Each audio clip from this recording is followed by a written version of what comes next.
Good afternoon. This is coming from 1 o'clock on Saturday afternoon on the west coast, or at least west of Canada. It's 1 o'clock in the afternoon. For some time, I've been wrestling with trying to bring up the whole subject about near-field radiation. Well, it's a very easy topic to understand. It takes a lot of groundwork to catch on and pick up all the nuances in it. But before I get to that, I thought I'd discuss a little bit of some areas of physics of electromagnetic radiation that are often overlooked in the efforts to prove the harm caused by radiation. And yes, I very much believe it causes harm. I mean, I've got a brain tumor out of electromagnetic radiation, so I'm well aware that it causes harm. And to explain some of them to any depth will take several videos. And this one, I'll be looking at those and just a couple of other interesting comments before I get into near-field radiation. I said there are several aspects of electromagnetic radiation that, well, are known or often not really thought very much about. And one is that essentially all forms of man-made radiation is polarized.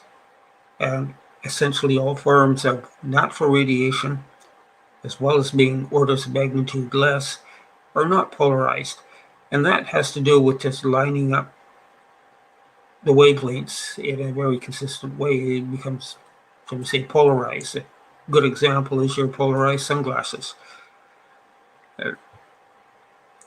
Just what effect the difference between polarized and unpolarized radiation is hasn't really been looked at very closely. A few references to say there is more to be concerned about with polarized, but that's about it.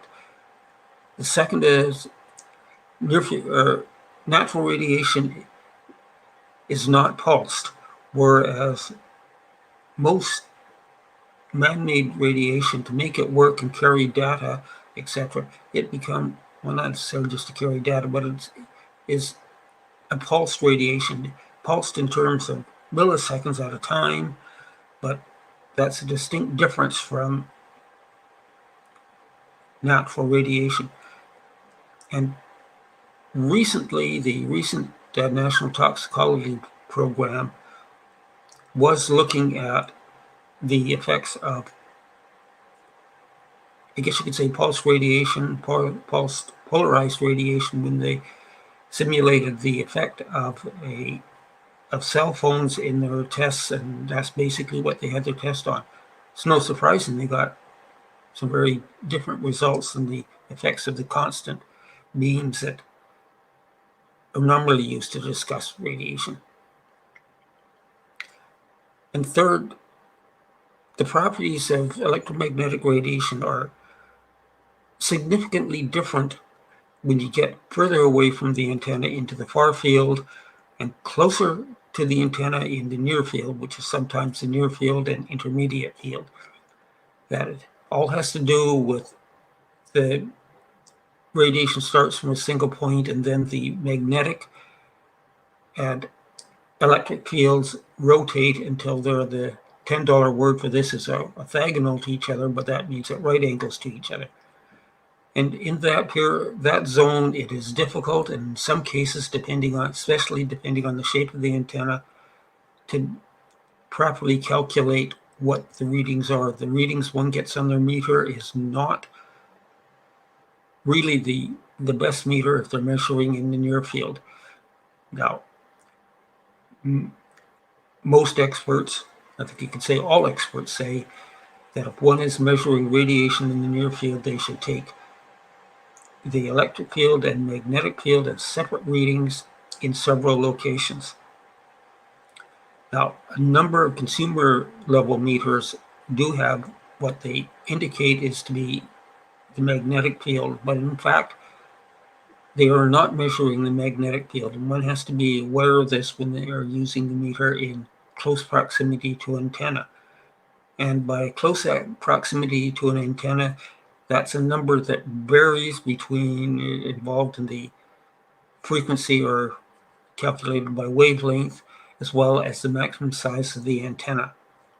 And for a laptop, one could say they're within anything within 6 feet or 2 meters of the antenna or the laptop, you're in the near field.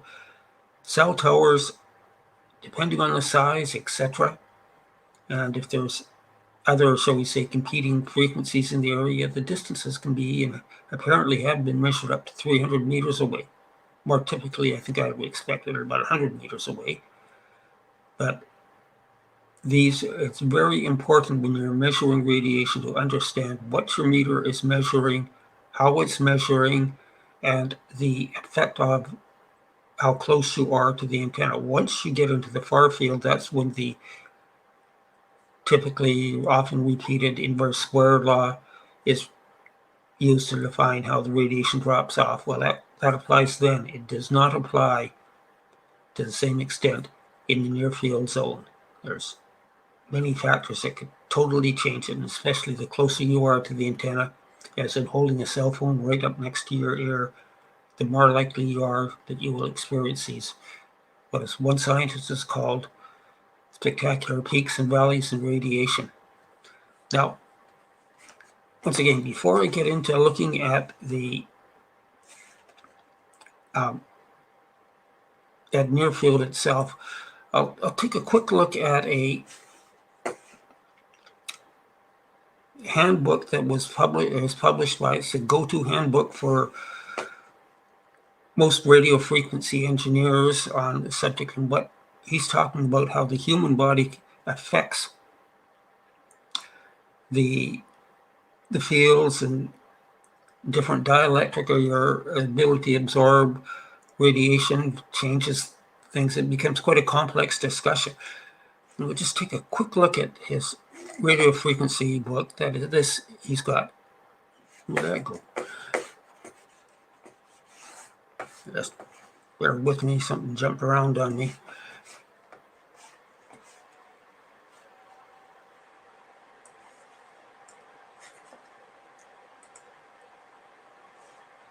There we are. This is I believe it's the 2001 version of his radio frequency handbook. Yes, 2001. Now we'll be looking specifically at page 76, where read this as well, that also human bodies and fields can alter field distribution, and this can be further disturbed by metal objects, your keys in your pocket, your coins, and anything that which they may be carrying. When very close to the source, i.e. in the near field, the nature of coupling between the body and source can vary according to the impedance of the source. Impedance is a $10 word, once again, for resistance, I guess you could say. Sources effectively high impedance will tend to couple predominantly with the electric field, and low impedance with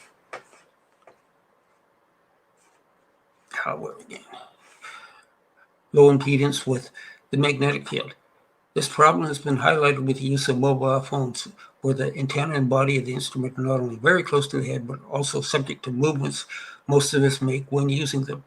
Similar considerations apply to other ranges of handheld transmitting receivers with integral antennas, which usually have more power than commercial mobile phones. And that's basically your laptop, your tablet, whatever you're carrying and holding on your lap. Now,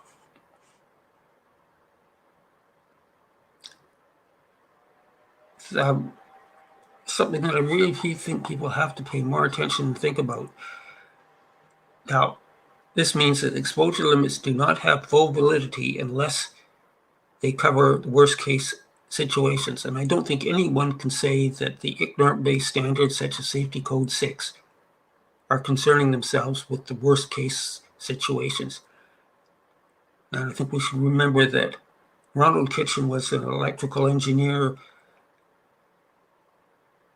more in the area promoting the use of radio frequency, but he did have his concerns and cautions.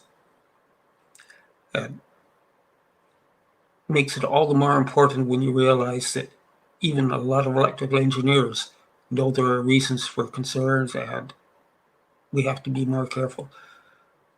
He goes on to say that on one hand, some sources may exceed the exposure limits but not result in much absorption, whilst on other hand, close conditions discussed above, sources which meet exposure limits may result in excessive absorption of small masses of tissue. And I would say that's what happened in my case when I got an acoustic neuroma caused by radiation. Now, he does acknowledge there is a beneficial effects of radiation, and that would only apply in very